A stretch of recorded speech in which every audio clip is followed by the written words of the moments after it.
Ryan. First of all, congratulations on this win. I mean, it's your second Super G silver medal in as many Olympic Games, dating back to Beijing in 2022. Now that you've had a few days to process all this, how are the emotions setting in? I feel like I'm getting back to normal with everything.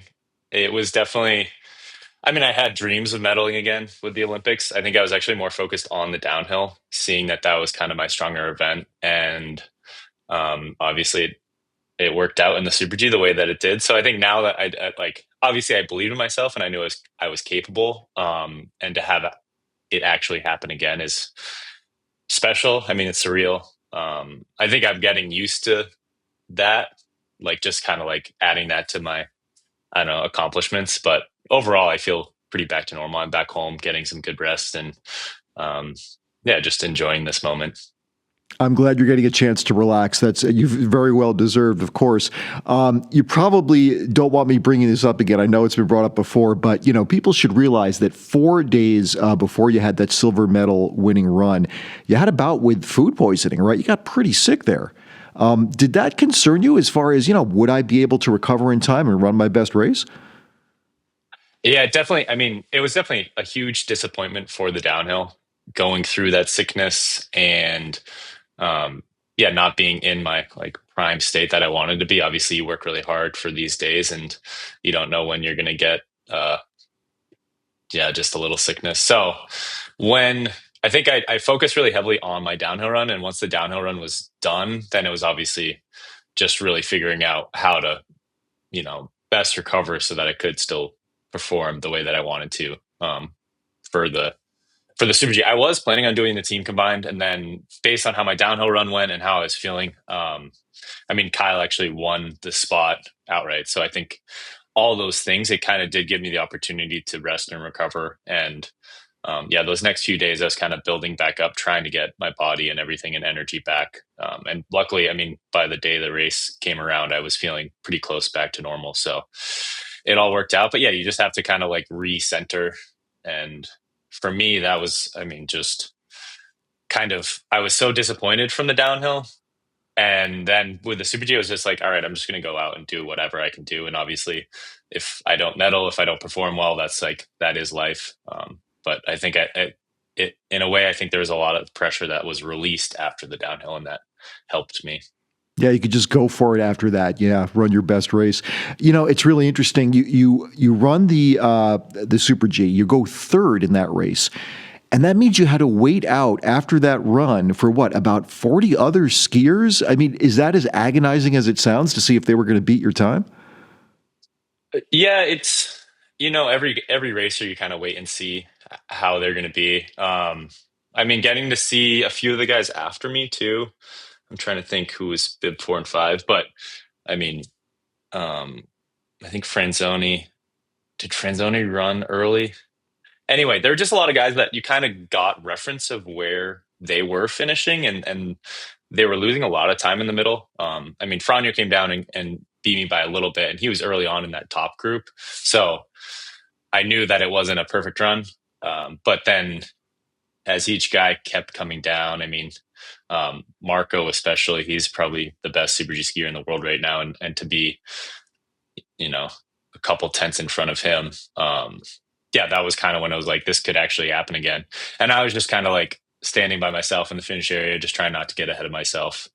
And once, I mean, Dom Paris lost his ski, and then Vincent Kriegmeyer, who was also another really strong Super G skier, he was also quite a ways behind the pace. Once those guys came down, it seemed like I had a really good chance of medaling, and then I just didn't know if that'd be silver or bronze. And then just the way the rankings work after bib 20, it was pretty solid, and just how much slower it seemed like the track was getting, that I was pretty safe. At the time that you and I are speaking, Ryan, there are 19 total medals that the United States has won. Four of those go to people with connections to Vermont or Vermonters. I mean, what does that mean to you? It's kind of special. Two bronze and two silvers already out of the 19. It's awesome. Yeah, last time around, I think I was the only one with like Vermont ties. You were that won a medal, yeah. And yeah, it was definitely a really special moment. And so in these games, knowing, I mean, how well Paula has been skiing, obviously Ben has been kind of developing as a really strong Nordic skier too. And obviously Jessie has been, I mean, she's just one of the greatest American Nordic skiers, if not the. So it's just really cool to have all those connections. And that was definitely, I mean, Paul and Ben both medaled the day before the Super G. And seeing, those results and that kind of excitement, I definitely think was like inspiring for myself to be like, I mean, it's awesome that, Vermont's not going home empty handed. And I think it allowed me to kind of like be a little bit, try to put a little bit more on the line to join their cause. And I had a chance to speak with Ben Ogden after his silver win. He was telling me that he's gotten to know you a little bit recently over the years, even helped your family out with some sugaring, I think, fairly recently. What's it been like to get to know Ben and to share in these accomplishments? Both of you silver medal winners now. Yeah, it's so cool. I mean, he is such an amazing guy. Just such a true Vermonter through and through.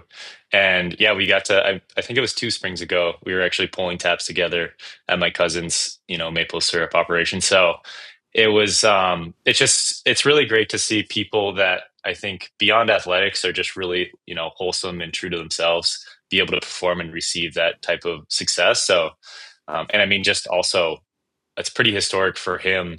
I think it's the first men's Nordic medal in 50 something years. So 50 years exactly. Yeah. yeah. So that's just awesome for the sport. And obviously he's so inspiring for so many people, but yeah, he's an awesome guy. I think he's living in Richmond right now. So close to where our family ski area is. And, no, just, yeah, you love to see that. You alluded to the symmetry here. I think it's remarkable. There is, Ben becoming the first American male athlete to win in cross country since another Vermonter, Bill Koch, did it in 1976.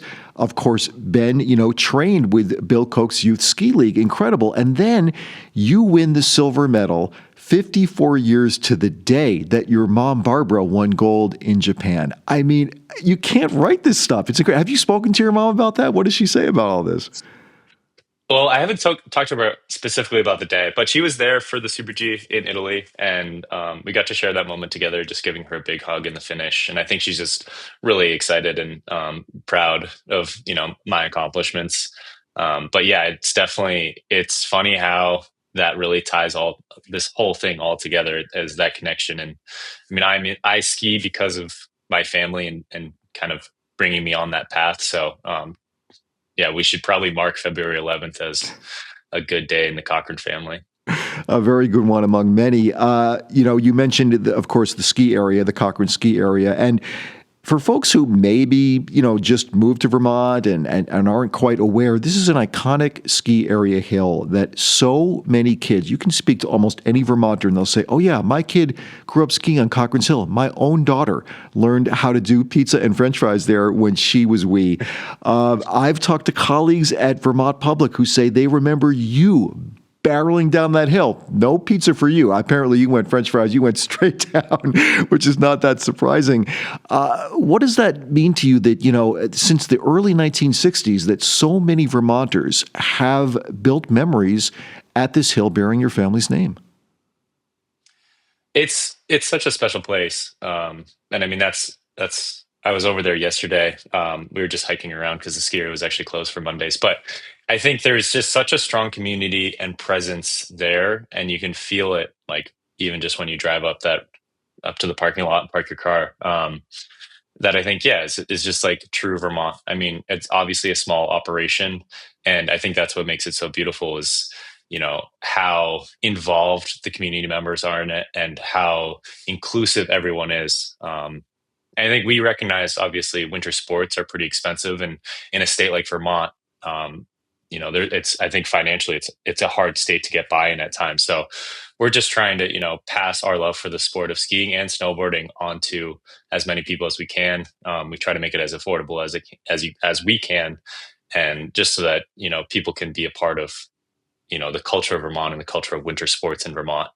And whether or not, you become an Olympic skier, I think that's not the point. The point is, finding joy and expressing yourself out in the mountains, and being skilled enough to do that. So I think if there's anyone out there listening right now and you're interested in getting into skiing or snowboarding, please come by to Cochran's because it is a special place. And I think you'll feel such a strong presence in the community, and it's just a great opportunity to learn something new.